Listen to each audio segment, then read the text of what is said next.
My dear students, एक बार फिर से आप सभी स्टूडेंट्स का मोस्ट वेलकम है। तहे दिल से बहुत बहुत स्वागत है आपके अपने इस यूट्यूब चैनल टारगेट बोर्ड में। तो प्यारे बच्चों, सभी लोगों को सबसे पहले गुड मॉर्निंग, नमस्कार। आप लोग हमारे साथ इस लाइव सेशन में जुड़ जाइए ताकि सारे बच्चे बिल्कुल हमारे साथ एकदम लाइव आ जाएं। और जो बच्चे अभी तक नहीं जुड़े हैं उनके पास जल्दी से आप लोग इस वीडियो के लिंक को शेयर कर दीजिए ताकि सारे बच्चे हमारे साथ इस लाइव क्लास में जुड़ जाएं। क्योंकि जो चीज आप लोग सबसे ज्यादा चाह रहे थे, आखिरकार वह चीज आज शुरू हो गया। आप लोगों का बहुत डिमांड था कि सर हिंदी व्याकरण, हिंदी व्याकरण। तो फाइनली आज हमने हिंदी व्याकरण शुरू किया है और हिंदी व्याकरण बिल्कुल शुरू से लेकर के अंत तक हम आपको चैप्टर वाइज चैप्टर पढ़ाएंगे बहुत ही बेहतरीन तरीके से। ठीक है ना? हम आपको हिंदी व्याकरण इतने बेहतरीन तरीके से पढ़ाएंगे कि शायद आज तक आप लोग उतने बेहतरीन तरीके से कभी नहीं पढ़े होंगे और अंदाजा भी नहीं लगाए होंगे कि हिंदी व्याकरण इतने अच्छे तरीके से भी हम लोग पढ़ सकते हैं। इतने बेहतरीन तरीके से हम आपको हिंदी व्याकरण पढ़ाएंगे। शुरुआत में हम यह बात इसलिए बोल रहे हैं ताकि सभी बच्चे जुड़े, और जो बच्चे जुड़े वह अंत तक जरूर देखें कि क्या सच में जो सर बोल रहे हैं वह सही है या फिर गलत है। तो हम चाहते हैं कि आप लोग इस क्लास में शुरू से लेकर के अंत तक जुड़ें, क्योंकि हिंदी व्याकरण जो होने वाला है उसमें आज हिंदी व्याकरण का सबसे फर्स्ट चैप्टर होगा। हिंदी व्याकरण का आज सबसे फर्स्ट चैप्टर होगा, इसका नाम है भाषा और लिपि। क्योंकि व्याकरण की शुरुआत ही भाषा से होती है, व्याकरण की शुरुआत ही भाषा से होती है। इसलिए आज सबसे पहले हम लोग भाषा पढ़ना शुरू करेंगे और भाषा पूरा चैप्टर को आज एक क्लास में हम खत्म करेंगे। भाषा पूरा चैप्टर को आज हम एक क्लास में खत्म करेंगे। ठीक है ना? तो यह क्लास बहुत ही बेहतरीन होने वाला है, लाजवाब होने वाला है। तो उम्मीद करते हैं कि आप लोग शुरू से लेकर के अंत तक जरूर जुड़ेंगे। और सबसे पहले तो आप लोग एक बार पूरे जोश खरोश के साथ इस क्लास को लाइक कर दीजिए और क्या कर दीजिए, शेयर कर दीजिए। पूरे जल्दी से, पूरे जोश खरोश के साथ, पूरे दम लगा करके जितना आप लोग लाइक कर सकते हैं, जितने सारे भी ग्रुप में जल्दी जल्दी से लाइक कर दीजिए और फटाफट से शेयर भी कर दीजिए। और सबसे पहले हम आपको हिंदी व्याकरण में कौन कौन से चैप्टर पढ़ने हैं इस पूरे चैप्टर का जानकारी देते हैं।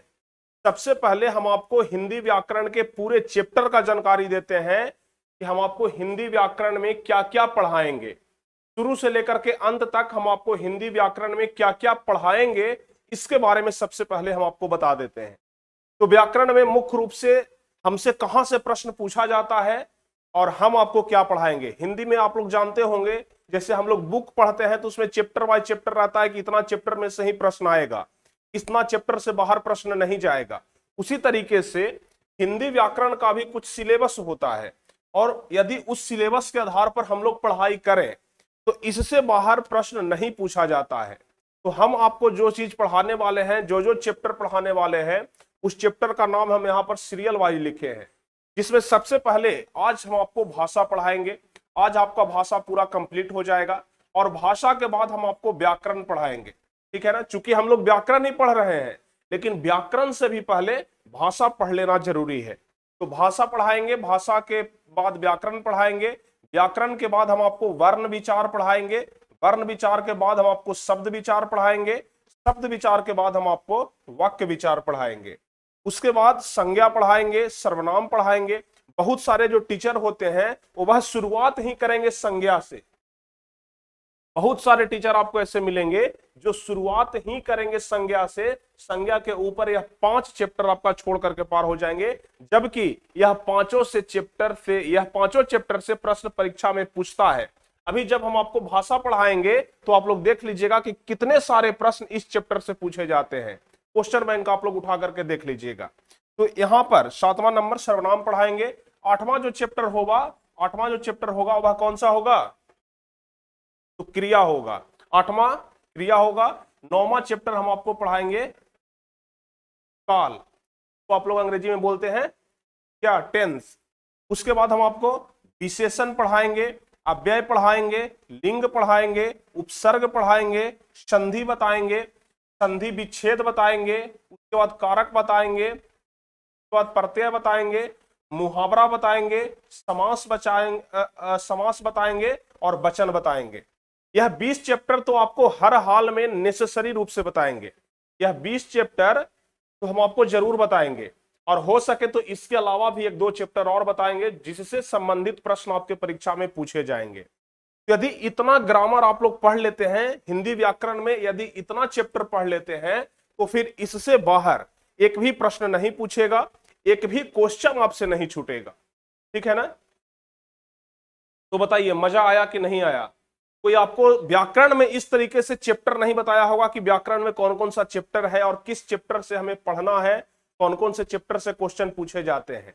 लेकिन सबसे पहले चूंकि सिलेबस जान लेना जरूरी है, इसलिए हम आपको पूरा सिलेबस बता दिए कि हम आपको व्याकरण में यह 20 चैप्टर पढ़ाएंगे सीरियली वाइज। इसका एक अलग से ही हम प्लेलिस्ट बना देंगे। जो भी बच्चे बार बार देखना चाहते हैं, रिवाइज करना चाहते हैं, या फिर अभी जो लाइव क्लास में नहीं जुड़े हुए हैं, वह बाद में प्लेलिस्ट से जा करके भी देख सकते हैं। पूरा प्लेलिस्ट हम बना देंगे इसका। ठीक है ना? तो चलिए आज हम लोग स्टार्ट करने वाले हैं भाषा।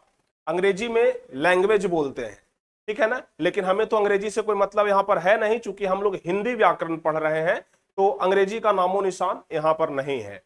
तो चलिए सबसे पहले हम लोग भाषा पढ़ते हैं। भाषा, तो सबसे पहले यदि हम लोग भाषा पढ़ेंगे तो भाषा की परिभाषा क्या है, भाषा की परिभाषा क्या है, सबसे पहले यह जान लेना जरूरी है। क्योंकि भाषा जिस चीज को हम लोग आज पढ़ रहे हैं, आखिर यह भाषा है क्या, आखिर भाषा हम लोग कहते किसको है, यह जान लेना सबसे पहले जरूरी है। तो भाषा का जो परिभाषा है वह 2-3 तरीकों से लिखा जा सकता है। भाषा का जो परिभाषा है उसे 2-3 तरीकों से लिखा जा सकता है, और 2-3 परिभाषा हम यहां पर लिख दिए हैं ताकि आपको जो भी एक याद हो जाए काम चल जाएगा। एक परिभाषा कोई भी आपको याद कर लेना है, अगर तीनों याद हो तो सबसे ज्यादा बेहतर है। तो हम लोग लिखेंगे, क्या लिखेंगे? भाषा वह साधन है। भाषा किसे कहते हैं? तो भाषा वह साधन है जिनके द्वारा मनुष्य बोलकर, सुनकर, लिखकर, वो पढ़कर अपने मन के भावों या विचारों का आदान प्रदान किसी दूसरे व्यक्ति के सामने करता है, तो उसे ही हम लोग क्या कहते हैं? भाषा कहते हैं। अगर हमारे मन में जो कुछ भी चल रहा है, हम आपको जो पढ़ा रहे हैं तो मुंह से बोल करके पढ़ा रहे हैं, तो मुंह से जो बात निकल रहा है, मुंह से जो ध्वनि निकल रहा है, यह भाषा है। मुंह से जो ध्वनि निकल रहा है यह भाषा है।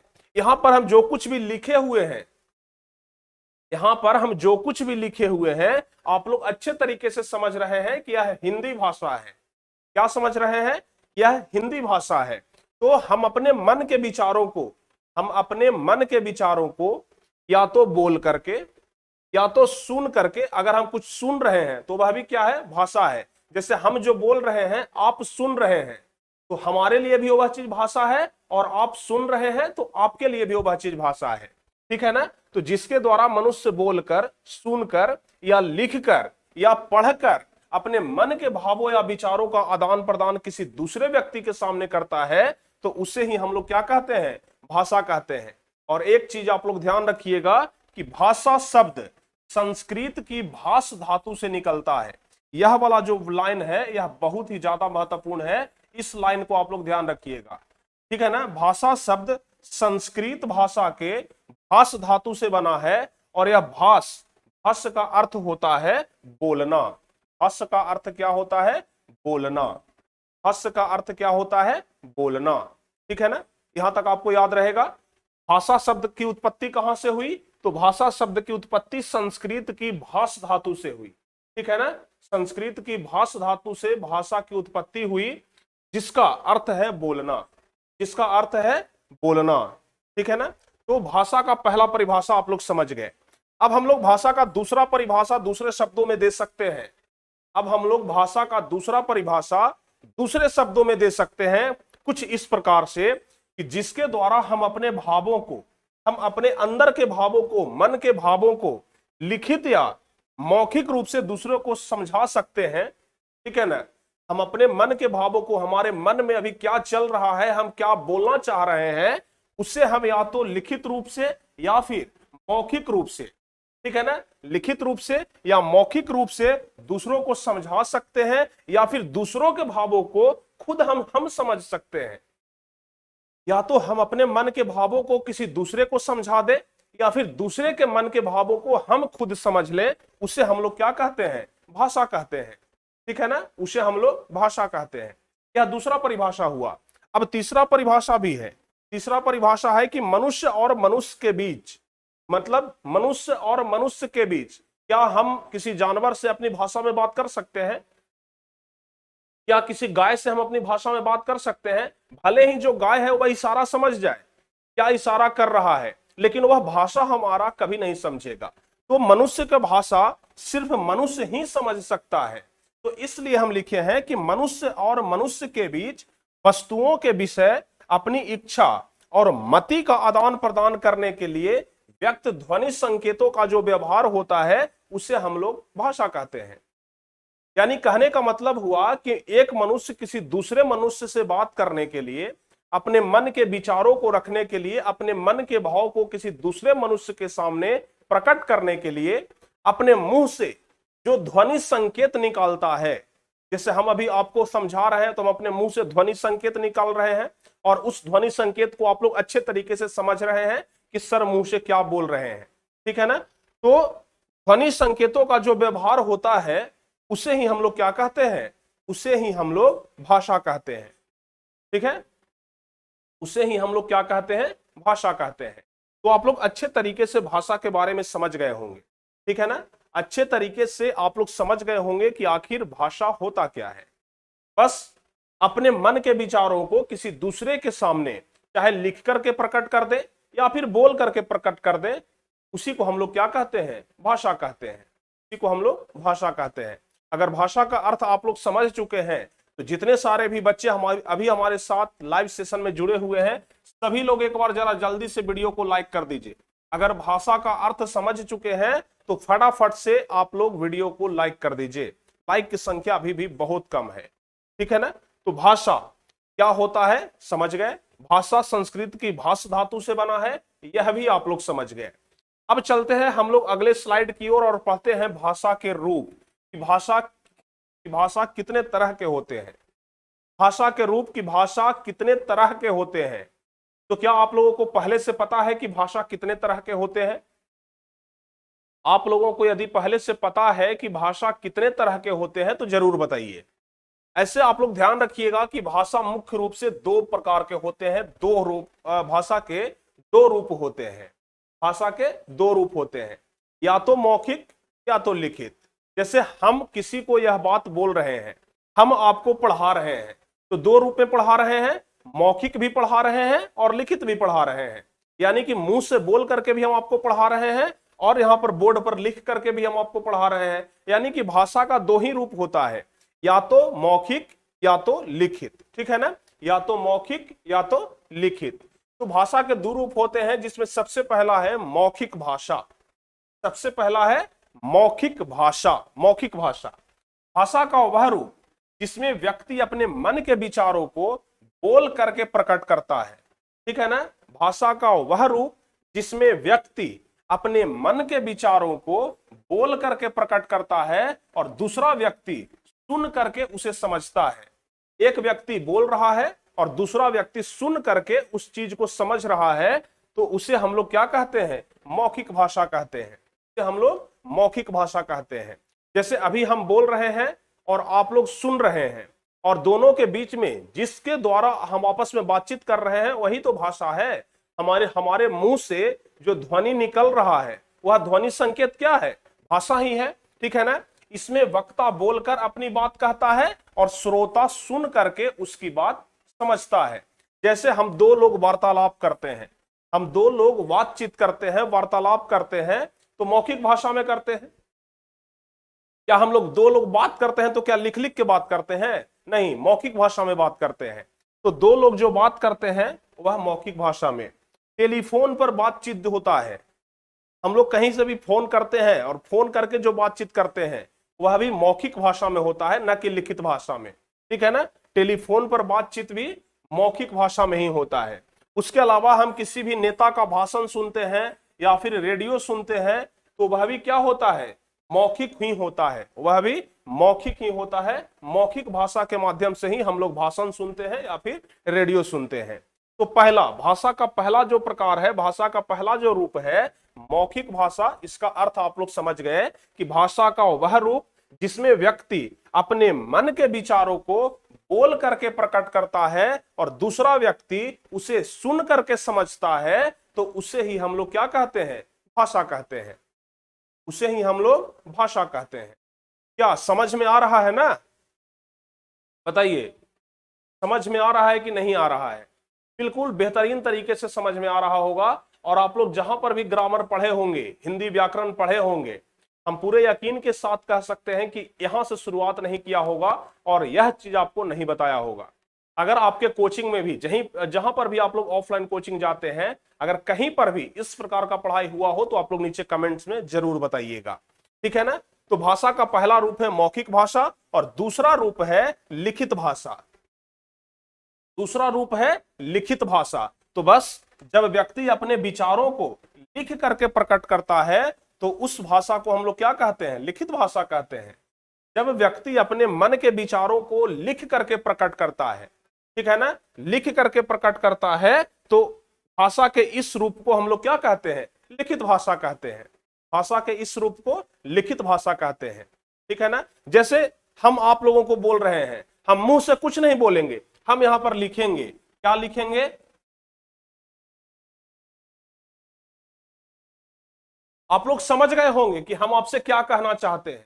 हम कुछ नहीं बोले हैं लेकिन फिर भी आप लोग समझ गए होंगे कि हम आपसे क्या कहना चाहते हैं। आप लोग समझ गए होंगे कि सर पटना चलने के लिए बोल रहे हैं, आप लोग समझ गए कि सर पटना चलने के लिए बोल रहे हैं, ठीक है ना। आप लोग अच्छे तरीके से समझ गए, बहुत ही अच्छे तरीके से समझ गए कि हम क्या बोलना चाहते हैं। तो यहां पर जो लिख करके हम संकेत किए, इसी को हम लोग क्या कहते हैं, लिखित भाषा कहते हैं। यहां पर हम बोले नहीं है कुछ, लिख करके आपको इशारा किए हैं और यह क्या हो गया, लिखित भाषा हो गया। तो भाषा का वह रूप जिसमें व्यक्ति लिख करके अपने मन के भाव को प्रकट करता है, अपने मन के विचारों को लिख करके एक दूसरे के सामने प्रकट करता है, उसी को हम लोग क्या कहते हैं, लिखित भाषा कहते हैं। और बोल करके प्रकट करें उसे हम लोग मौखिक भाषा कहते हैं, ठीक है ना। तो भाषा के दो रूप होते हैं, मौखिक भाषा और लिखित भाषा। अच्छा, भाषा का एक रूप और होता है, भाषा का एक रूप और होता है जिसे हम लोग बोलते हैं सांकेतिक भाषा। भाषा का एक रूप और होता है जिसे हम लोग बोलते हैं सांकेतिक भाषा, ठीक है, सांकेतिक भाषा। तो भाषा का एक तीसरा रूप भी है, भाषा का एक तीसरा रूप भी है जिसे हम क्या बोलते हैं, सांकेतिक भाषा बोलते हैं। फिर आप सोचेंगे कि सर जब यह भी भाषा है तो आप यहां पर क्यों लिखे कि भाषा के दो ही रूप होते हैं, आपको तो लिखना चाहिए था कि भाषा के तीन रूप होते हैं। बताइए, आप लोग के मन में सवाल उठेगा कि सर जब भाषा के तीन रूप आप बता रहे हैं, मौखिक भाषा, लिखित भाषा और सांकेतिक भाषा, तो फिर यहां पर क्यों लिख दिया कि भाषा के दो रूप होते हैं। आपको तीन लिखना चाहिए कि भाषा के तीन रूप होते हैं। तो प्यारे बच्चों, एक चीज आप लोग ध्यान से समझिएगा, भाषा की श्रेणी में सिर्फ मौखिक भाषा को और लिखित भाषा को ही समझा जाता है। सांकेतिक भाषा को भाषा की श्रेणी में हम लोग अभी तक नहीं रखते हैं, ठीक है ना। सांकेतिक भाषा को अभी तक हम लोग भाषा की श्रेणी में नहीं रखते हैं। क्यों नहीं रखते हैं, जरा यहां पर आप लोग ध्यान से पढ़ लीजिए, यह चार लाइन को आपको समझ में आ जाएगा कि क्यों नहीं रखते हैं। जैसे हम लोग कई बार चौराहे पर लाल बत्ती जलने पर रुक जाते हैं, कहीं पर हम लोग जाते रहते हैं और चौराहे पर जैसे ही लाल बत्ती जलता है, इसका मतलब हम लोग रुक जाते हैं। क्या हमसे कोई कहने के लिए आया, क्या हमसे कोई मौखिक रूप से कहने के लिए आया कि आपको रुकना है यहां पर, नहीं ना। कोई लिखित रूप से आकर के दिया कि क्या आपको इस चौराहे पर रुकना है क्योंकि लाल बत्ती जल गया, नहीं ना। सिर्फ एक संकेत के माध्यम से हम लोग समझ गए कि यहां पर हमें रुकना है, ठीक है ना। एक संकेत के माध्यम से हम लोग समझ गए कि यहां पर रुकना है। अध्यापक के मुंह पर उंगली रखने पर बच्चे शांत हो जाते हैं। बच्चे जब हल्ला करते रहते हैं तो अध्यापक एक बार ऐसे करते हैं तो सब बच्चे शांत हो जाते हैं, ठीक है ना। कोई भी हल्ला करता है, किसी को चुप कराना होता है, बस मुंह पर उंगली ऐसे रखते हैं, इसका मतलब कि शांत रहना है। यानी यह क्या है, हम संकेत कर दिए, ना तो हम मौखिक रूप से बोले, ना हम लिखित रूप से बोले, बस हम संकेत कर दिए कि आपको क्या करना है, आपको चुप रहना है।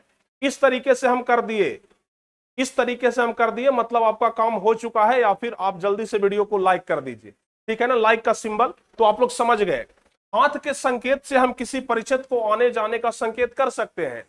कोई दूर खड़ा व्यक्ति है, कोई दूर खड़ा व्यक्ति है, उसको हम लोग ऐसे ऐसे करते हैं तो वह आ जाता है। आता है कि नहीं आता है? हम लोग ऐसे ऐसे कर देते हैं तो वह आ जाता है, या फिर ऐसे ऐसे कर देते हैं तो वह चला जाता है, ठीक है ना। अगर हाथ से आने का इशारा करते हैं,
हम इशारा कुछ और कर रहे हैं और आप समझ कुछ और रहे हैं। यानी कि सांकेतिक भाषा जो है, यह कोई जरूरी नहीं है जो हम बात कह रहे हैं वह अगला व्यक्ति समझे। और इस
है, ठीक है ना। विचारों का लिपना या फिर लिखना ही क्या कहलाता है, लिपि कहलाता है। दूसरे शब्दों में हम लोग कह सकते हैं कि भाषा की उच्चरित यानी कि भाषा की जो मौखिक ध्वनि है, भाषा की जो मौखिक ध्वनि है उसको लिखित रूप में अभिव्यक्त करने के लिए निश्चित किए गए चिन्हों या वर्गों की व्यवस्था को ही हम लोग लिपि कहते हैं। यानी कि हमारे मन में जो भाव है, हमारे मन में जो बात चल रहा है, ठीक है ना, हमारे मन में जो बात चल रहा है उसको हम आपके सामने एक चिन्ह की सहायता से दर्शाएंगे, एक चिन्ह की सहायता से। एक्चुअल में जो अमेरिका के लोग हैं उसको यह चीज बताइएगा कि अरे अमेरिका वाला जरा इसको पढ़ के बताओ क्या लिखा हुआ है, अमेरिका वाला नहीं पढ़ेगा, वो बोलेगा what is this, what is this, I don't understand. वो सीधे इस तरीके से बोल देगा। अगर अमेरिका वाला को बोलिएगा, जापान वाला को बोलिएगा क्यों जरा पढ़ के बताओ ये क्या लिखा हुआ है, वो सीधे बोलेगा what is this, I don't understand. क्योंकि उसको यह संकेत नहीं पता है, उसको यह लिपि नहीं पता है। यह संकेत सिर्फ हमको पता है कि हाथ ऐसे करके ऐसे घुमाते हैं तो र लिखाता है, ठीक है ना। यह संकेत देते हैं तो लोग र समझते हैं, इस पर एगो पाई दे देते हैं तो ये रा हो जाता है, और हाथ ऐसे करके ऐसे करके ऐसे घुमा देते हैं तो ये म हो जाता है, और जब दोनों को मिला देते हैं तो राम हो जाता है, ठीक है ना।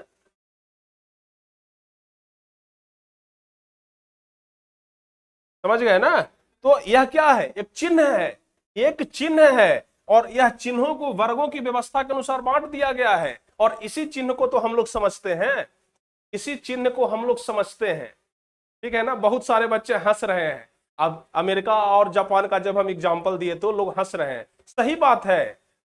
अब बताइए अमेरिका के जो लोग हैं वह अंग्रेजी में बात करते हैं, अंग्रेजी में बात करते हैं, what are you doing, what are you doing, क्या कर रहे हो। हम लोग पूछते हैं सीधे का कर रही है रे, हम लोग सीधे बोलते हैं का कर रही है रे, और अमेरिका वाला बोले व्हाट आर यू डूइंग। अंग्रेजी भी शुद्ध से नहीं, अंग्रेजी भी शॉर्टकटे में बोल करके निकल जाते हैं, ठीक है ना। What are you doing guys, what are you doing man, इस तरीके से बोलते हैं। और उसको बताइएगा कि अरे पढ़ो ये क्या है तो पढ़ पाएगा, उसको बोलिएगा कि पढ़ो ये क्या है, ये भी नहीं पढ़ पाएगा। उसको खुद आप बोल दीजिएगा कि तू पगला है, तू पगला है, उसको बोल दीजिएगा तू पगला है, I don't understand, I don't understand this statements. क्योंकि उसको पता नहीं है कि यह कौन सा लिपि है या कौन सा संकेत है। सही बात है, यह हमको पता है कि हाथ इस तरीके से घुमाते हैं, हाथ इस तरीके से घुमाते हैं तो ग हो जाता है। बचपन में लोग हमें रटाए हैं, अरे बाबू ऐसे हाथ घुमाओ तो ग हो जाएगा, ऐसे हाथ घुमाओ तो घ हो जाएगा। बचपन से लोग हमको सिखाते आए हैं, ठीक है ना, बचपन से लोग हमको सिखाते आए हैं। तो क्या है, तो हम लोग लिपि का दूसरा परिभाषा क्या देंगे कि भाषा की उच्चरित यानी कि भाषा की मौखिक ध्वनि को जो हम बोल रहे हैं उसे लिखित रूप में अभिव्यक्त करने के लिए, क्योंकि जो बोल रहे हैं उसको हम लोग लिखेंगे तो लिखित रूप में अभिव्यक्त करने के लिए, लिखित रूप में अभिव्यक्त करने के लिए निश्चित किए गए चिन्हों या वर्गों की व्यवस्था को एक चिन्ह या वर्ग निश्चित कर दिया गया है। जैसे स्वर वर्ण और व्यंजन वर्ण में बांट दिया गया है, आ ई उ का खा गा घा खा गा घा से लेकर के या रा लावा तक सब यह चिन्ह बांट दिया गया है कि जब यह चीज उच्चरित हो रहा है, जब हम लोग मुंह से बोल रहे हैं या, जब हम लोग मुंह से बोल रहे हैं या, तो हमारा हाथ कुछ इस तरीके से घूमना चाहिए। अगर हम मुंह से बोल रहे हैं फा तो फा में इस तरीके से चिन्ह देना है। अगर हम लोग मुंह से बोल रहे हैं सा तो सा में इस तरीके से चिन्ह देना है। यानी कि यह पहले से चिन्ह तय कर दिया गया है कि आपको चिन्ह कैसे देना है, ठीक है ना, पहले से तय कर दिया गया है। तो निश्चित किए गए चिन्हों या वर्गों की व्यवस्था को ही हम लोग क्या कहते हैं, लिपि कहते हैं। निश्चित किए गए वर्गों या जो वर्णों की व्यवस्था है उसे हम लोग लिपि कहते हैं। और ध्यान रखिएगा 2-3 चीज, यहां से प्रश्न पूछता है कि हिंदी और संस्कृत भाषा